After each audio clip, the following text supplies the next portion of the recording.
It was the reunion these airmen had been waiting 7 months for. I can't remember in my lifetime a happier time, a prouder time. A time when America really did seem to be the shining city on the hill. The winter of 1991, American troops, along with a coalition from Europe and around the world, had in just 100 hours defeated the brutal dictator Saddam Hussein. Our troops' return home was sweet. Beverly Smith remembers. And I don't think I've ever cried so hard in my life. And I was so proud to see my husband stepping off of that plane and walking through with the other soldiers and knowing that they had been to serve their country. Thomas Smith, although everybody in Cotton Valley calls him Sarge, joined the Army right out of high school, was deployed to the Middle East, and provided the gasoline for America's vaunted war machine. The Apache helicopters, Abram M1 tanks, Bradleys, anything with wheels or wings, Sarge kept them gassed up. Then the fighting started.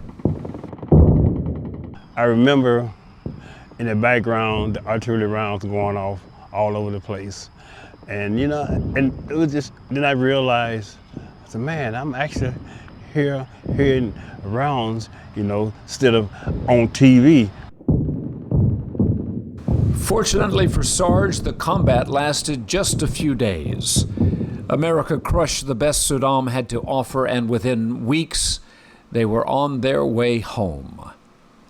It might have been 15 buses or so heading back to Fort Riley, Kansas in a convoy.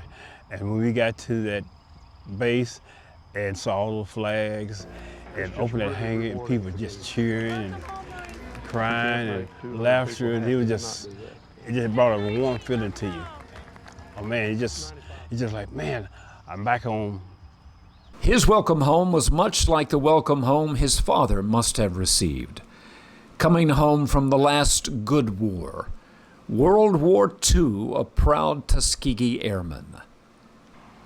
If you're looking for Sarge today, you might find him putting up flags in front of his New Deliverance Church in Cotton Valley. Got me tangled up here. Sarge is so proud of that flag and the Army that protects it that he convinced a number of young men to follow in his footsteps. He has encouraged numerous young men to go into the military, and they have made successful careers out of it. And then they will come back home to visit, and they have publicly thanked him for the impact that he had on their lives. It's been 33 years since Sarge and all those patriots came home to that hero's welcome in the winter of 1991. This July 4th, Sarge will place those flags again in front of New Deliverance, a reminder that the American flag is so much more than just a piece of cloth. Each color stands for something. The red, the white, the blue, all of it now means so much more. That before it was just colors, but now they actually mean something. And the flag, you're not going to let it hit the ground either. It's going to be respected.